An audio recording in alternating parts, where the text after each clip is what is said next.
Have you ever struggled to open a simple jar or hold a pen without pain? It's a quiet frustration many of us don't talk about, but it's real, and it can slowly steal away the little joys in life. I remember feeling that exact ache in my fingers, the stiffness in the morning that made even buttoning my shirt feel like a challenge. It's hard not to feel a bit defeated when the hands that once did so much suddenly won't cooperate. I get it because I've been there too, feeling that mix of disappointment and helplessness. But here's the good news. There's an easy, natural way to ease that pain and gently restore movement. No complicated treatments or expensive medicines required. It's a simple remedy, something you might even find right in your kitchen, that can make a real difference in how your hands feel day by day. In the next few minutes, I'll share with you this little secret oil blend that has helped many older women regain strength and reduce pain in their hands.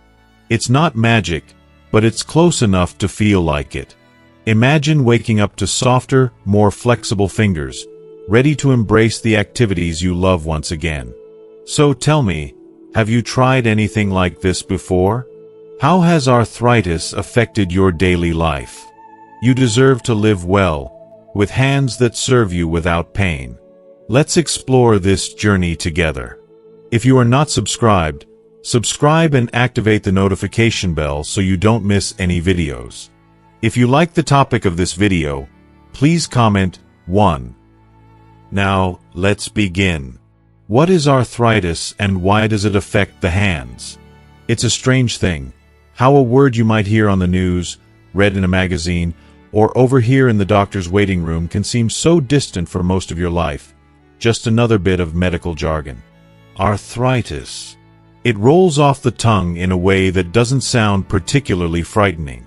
For years, I thought it was simply an ailment that other people suffered, something you read about but never truly worried would happen to you.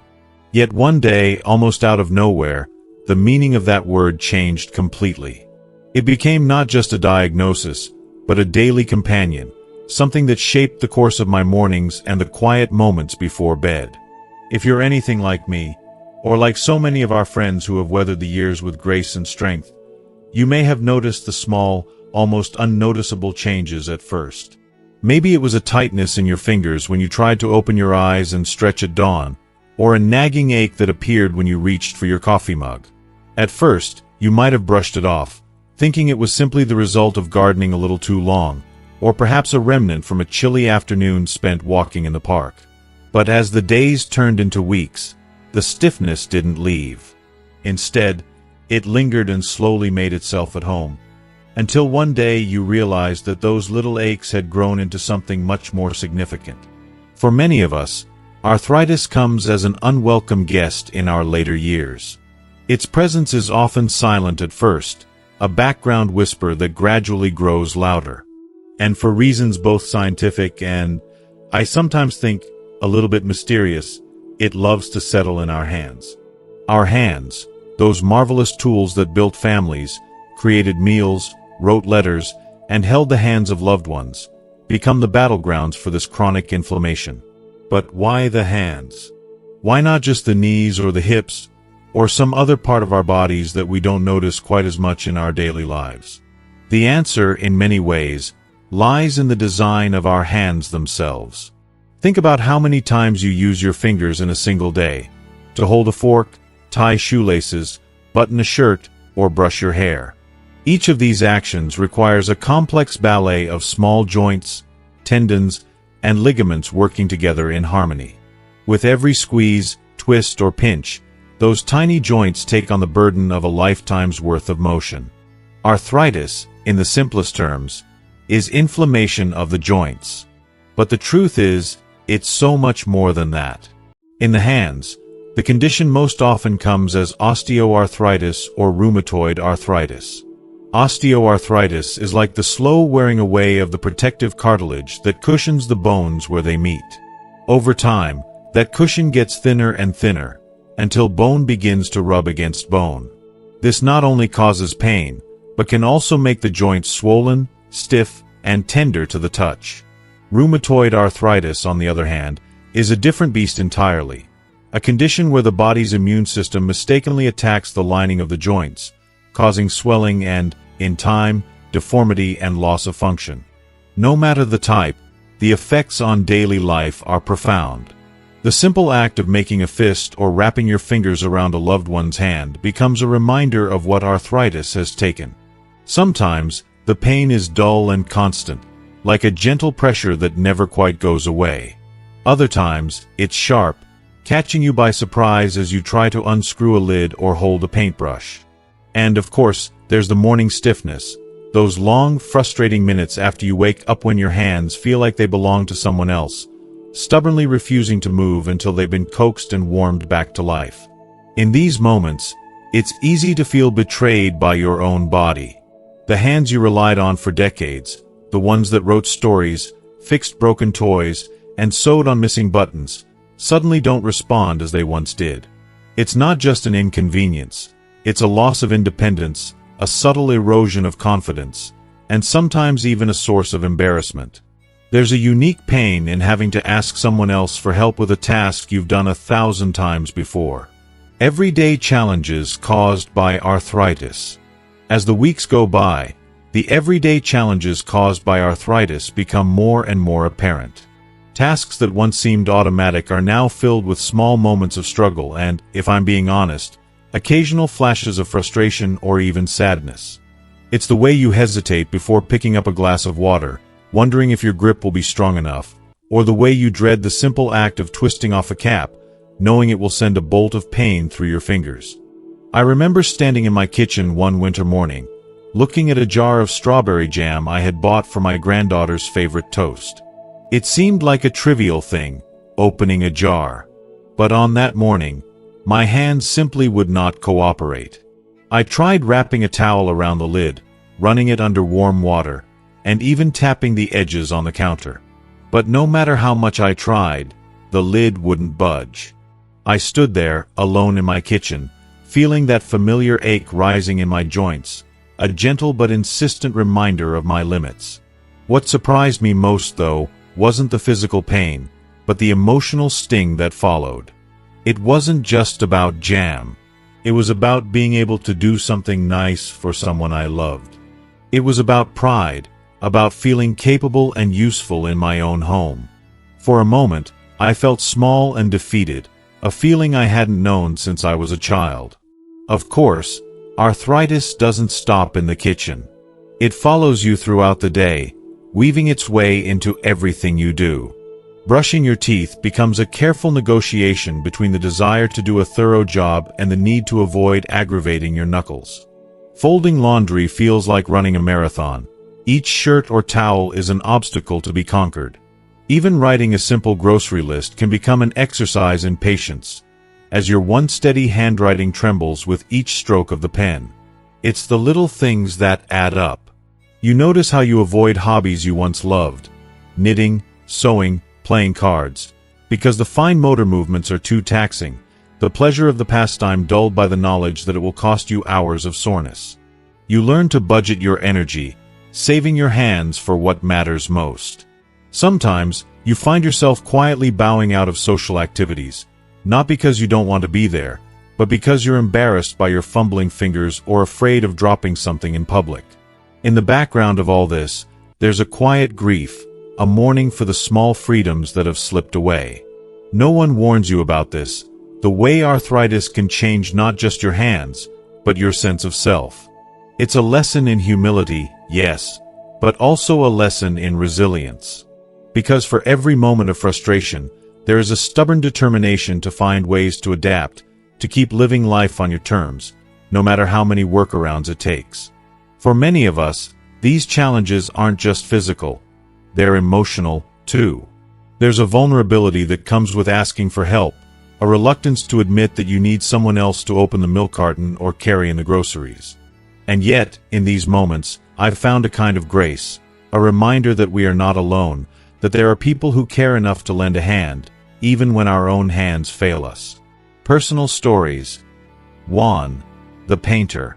Let me share with you the story of my dear friend Juan. If you ever met Juan, you'd remember him. He was the kind of man who always had a smile ready and a twinkle of mischief in his eyes.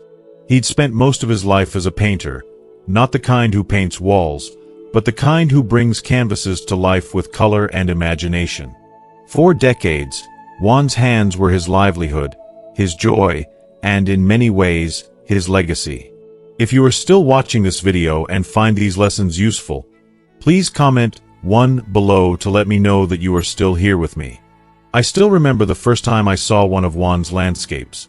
Fields of golden wheat under a sky streaked with lavender and rose, each blade of grass rendered with the careful attention of someone who truly loved what he did.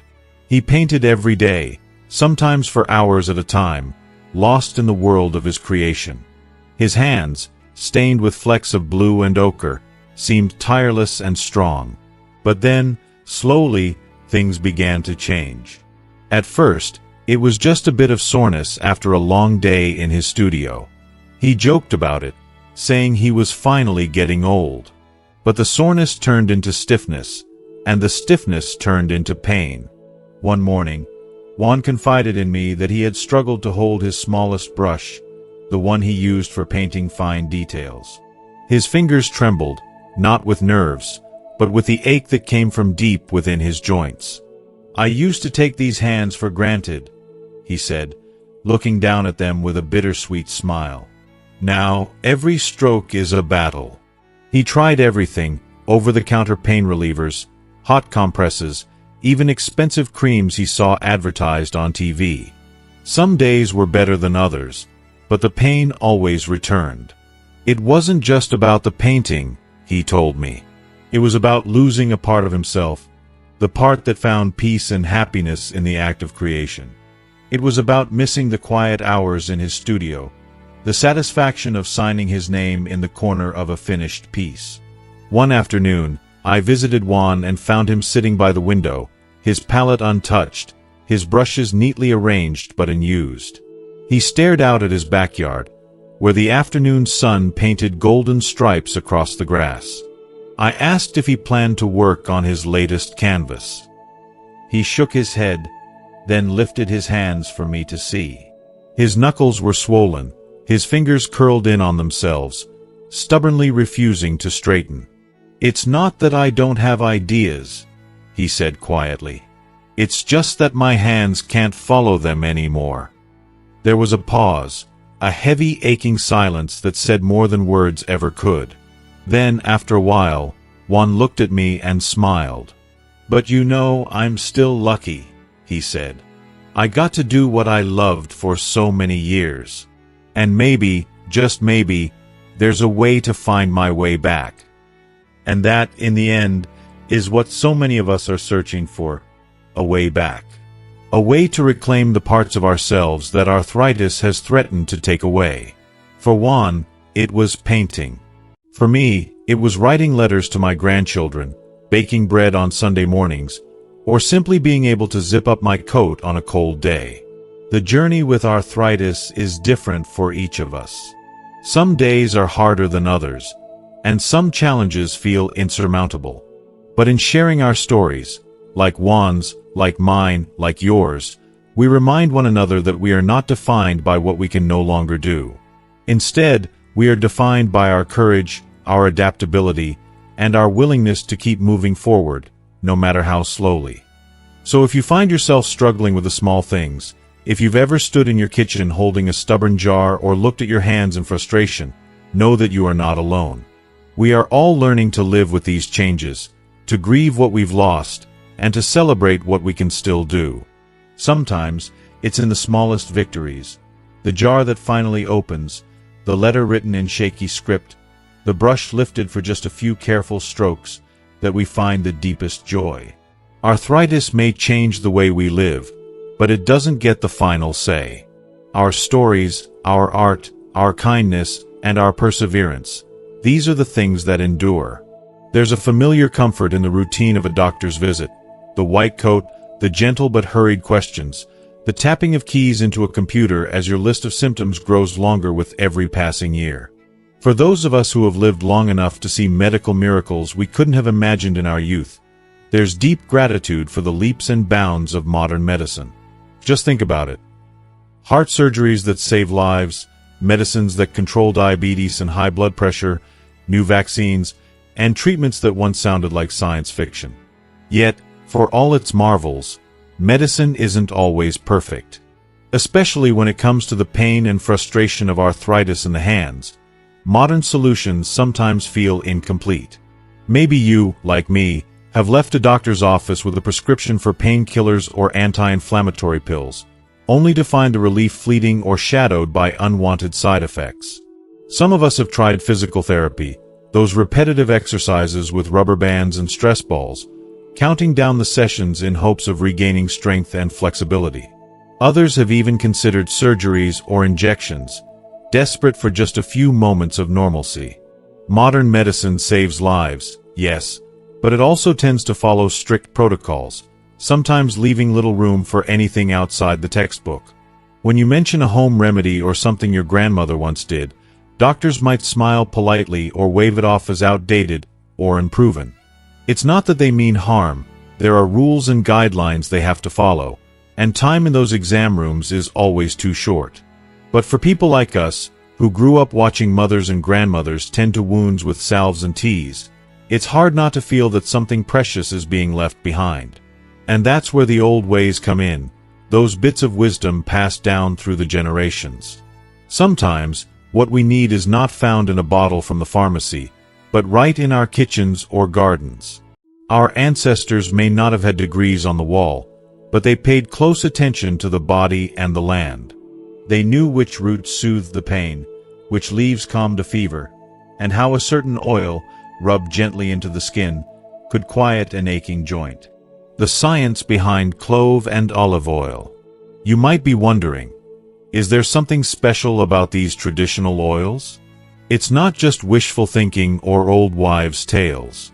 In recent years, science has taken a closer look at some of these remedies, especially the humble clove and the golden olive oil, a pairing that has been cherished in kitchens and sick rooms for centuries.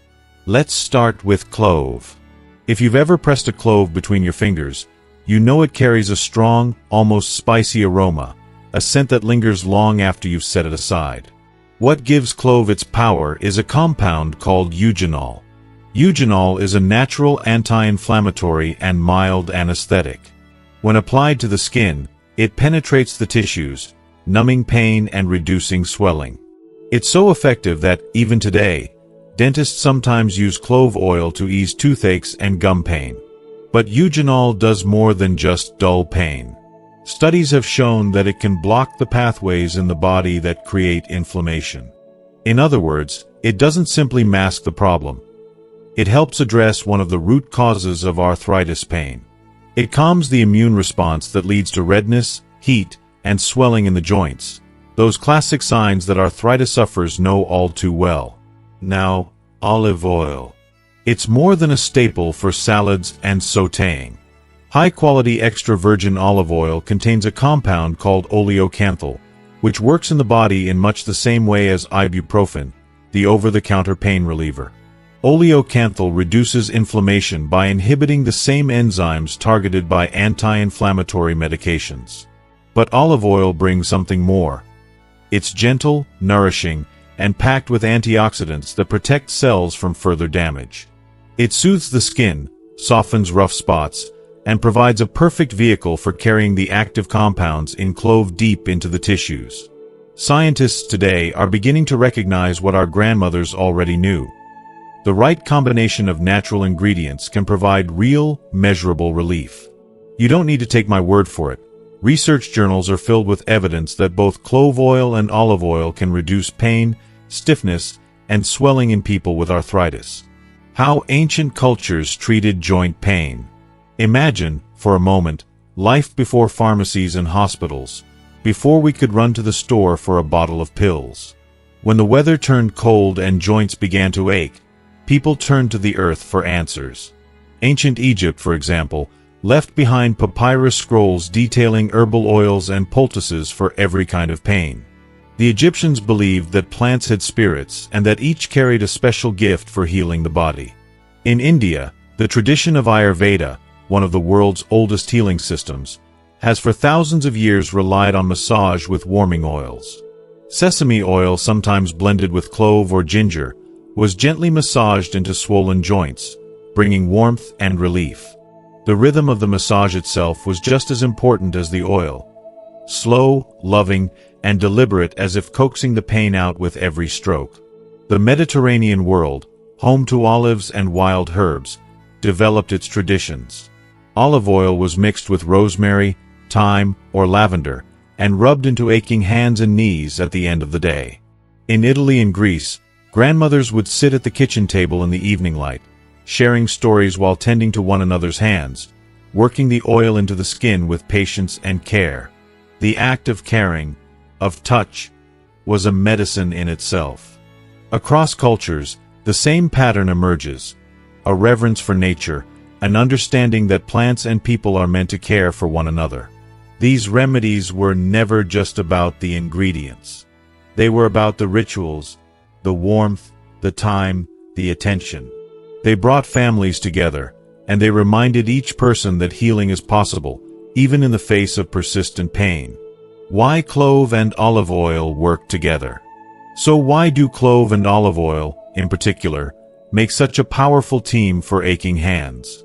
The answer lies in how their strengths complement each other. Clove, with its eugenol, brings potent anti-inflammatory action and local pain relief. It acts quickly to calm hot, swollen joints and dull, sharp aches. Olive oil, meanwhile, is soothing and protective. It's rich in healthy fats and vitamin E, which nourish the skin and the tissues beneath.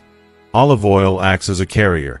It helps the eugenol and the clove seep deeply into the joints, reaching the very places where inflammation starts.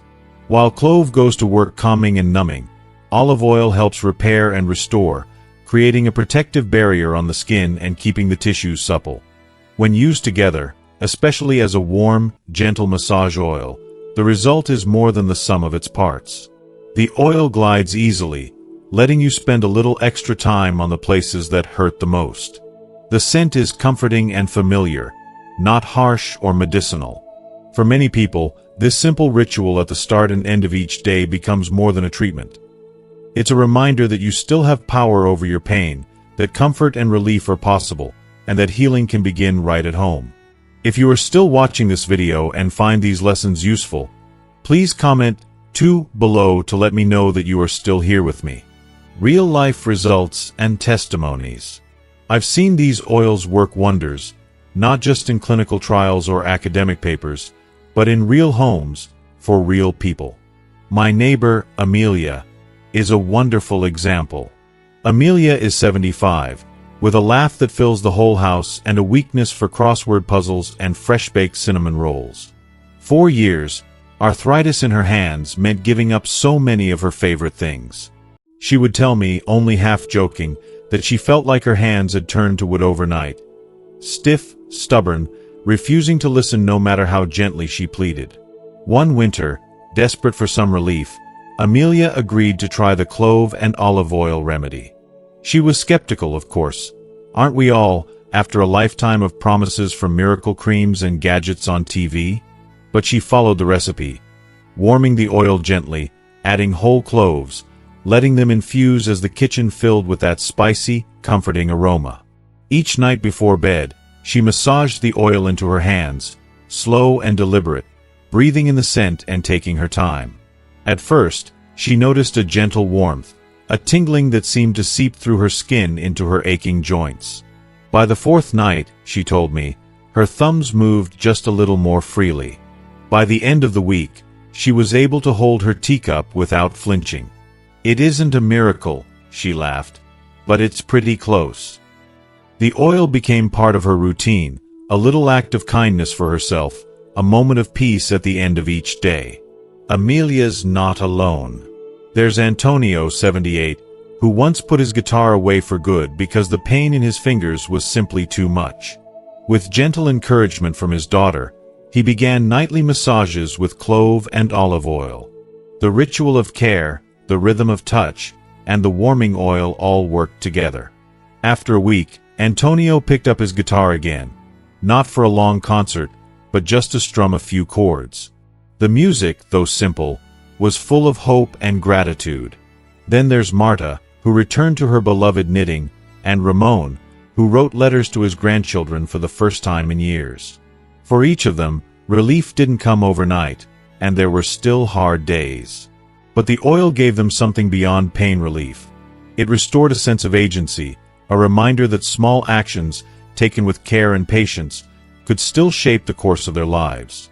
I remember Marta telling me, tears in her eyes, "It wasn't just my hands that healed, it was my heart. I felt like myself again." It's important to be honest, though. Not every story ends in triumph. Some people see less improvement, especially if their arthritis is advanced or if they're unable to use the oil consistently. But for many, even the act of self-care, of massaging aching hands, taking a few quiet moments each day, brings comfort, connection, and hope. Science and tradition work hand in hand. This is the heart of true healing. The world is full of remedies both new and old, and sometimes the simplest ones are the most powerful. A warm kitchen, the scent of clove, a gentle massage. These are gifts we can still give ourselves and those we love, no matter what our age. So if your hands ache, if you miss the small freedoms you once had, consider this simple blend. It's a bridge between the wisdom of the past and the promise of the present. It's a chance, every day, to remember that healing is always within reach. There's something quietly reassuring about making something with your own hands, especially when it's for the sake of your well-being. After years of relying on pharmacies and doctors' prescriptions, the idea of mixing up a remedy in your kitchen, using familiar ingredients, can be both empowering and oddly comforting. When arthritis makes every movement a little more challenging, that sense of control, of being able to do something positive for yourself, means more than ever. Step by step, how to make the homemade oil. Let's begin with the process itself. Don't worry, there's no need for complicated gadgets or expensive equipment. Making clove and olive oil for your hands is as simple as following a cherished family recipe. First, gather your ingredients. You'll need 1 heaping tablespoon of whole cloves and half a cup of extra virgin olive oil. The kind of olive oil you drizzle over a salad or dip your bread into works perfectly. Just be sure it's fresh and hasn't been sitting at the back of the cupboard for years. And when it comes to cloves, whole is best. You might even find them tucked away in your spice rack, a little glass jar with a scent that reminds you of holidays and cozy winter baking. Find a small saucepan or skillet. A heavy-bottomed one works nicely because it heats evenly and won't scorch the oil. Place your cloves into the pan and pour the olive oil over them, watching as the golden liquid pools around the little brown buds. Now, the secret is patience. Set your burner to the lowest heat possible. You want to coax the goodness out of the cloves, not fry them.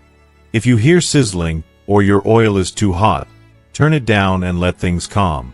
Stir occasionally with a wooden spoon or spatula, and let the cloves and oil mingle for 5 to 7 minutes. As the oil warms, you'll notice the scent of cloves rising, spicy and rich, filling your kitchen with memories. When the time is up, turn off the heat and let the mixture sit for another 5 minutes or so. This gives the oil time to draw out every last drop of cloves' healing essence. Next, take a fine mesh strainer or a piece of clean cheesecloth, and pour the oil through it into a small glass jar, amber or dark-colored if you have one, as this helps protect the oil from light. Make sure your jar is clean and dry, with a tight-fitting lid. Once strained, let the oil cool to room temperature before you even think about applying it to your hands. This is important.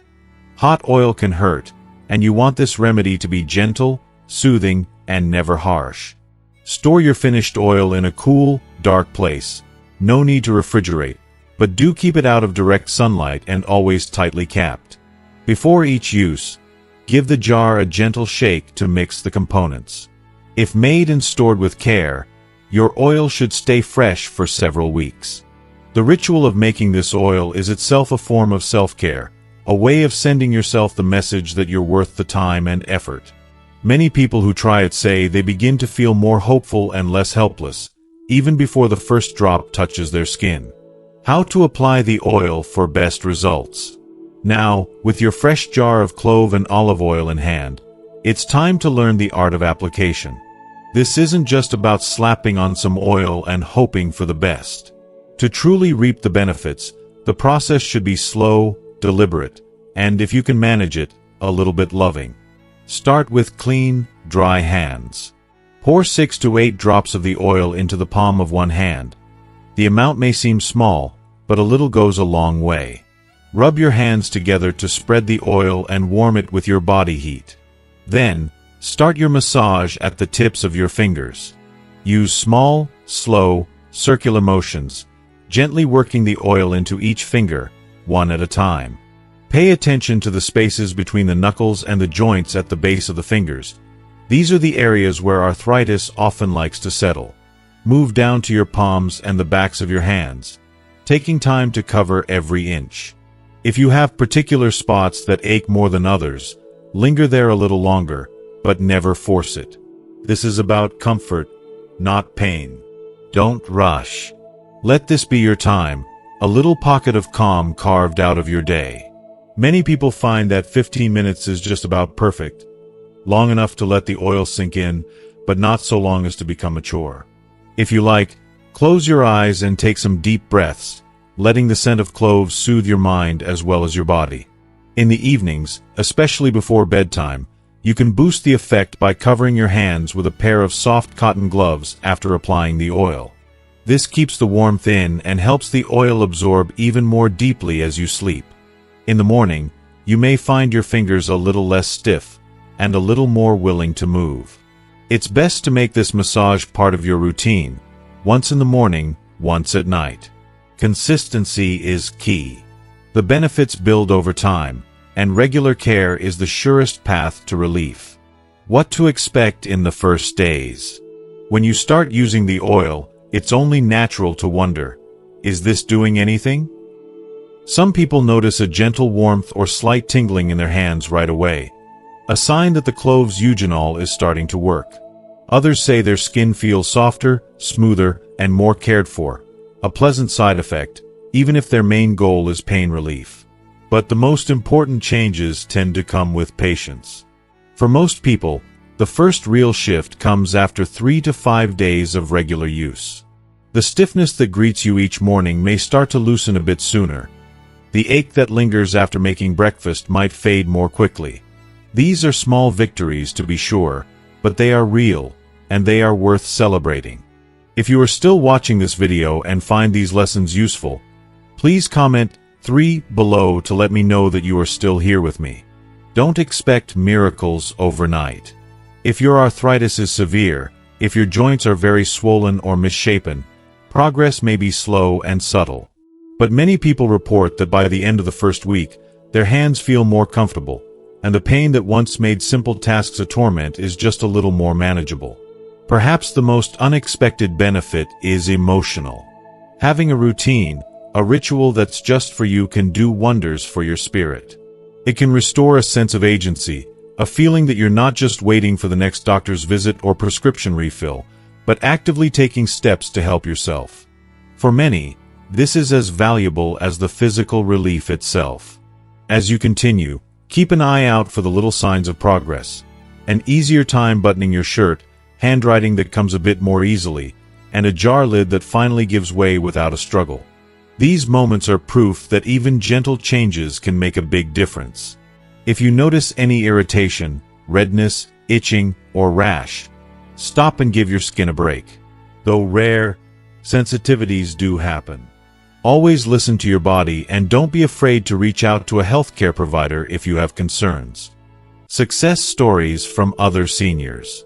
Over the years, I've heard from many friends and neighbors who have tried this remedy. Their stories are different, but their sense of relief, and sometimes wonder, echoes across every retelling. There's Amelia, who spent years avoiding her beloved sewing basket because threading a needle had become almost impossible. She'd resigned herself to buying scarves instead of making them, to watching others create with hands that no longer followed her commands. After just a week of nightly oil massages, Amelia called me, nearly breathless with excitement. "It's not perfect," she said, "but for the first time in months, I threaded a needle without tears."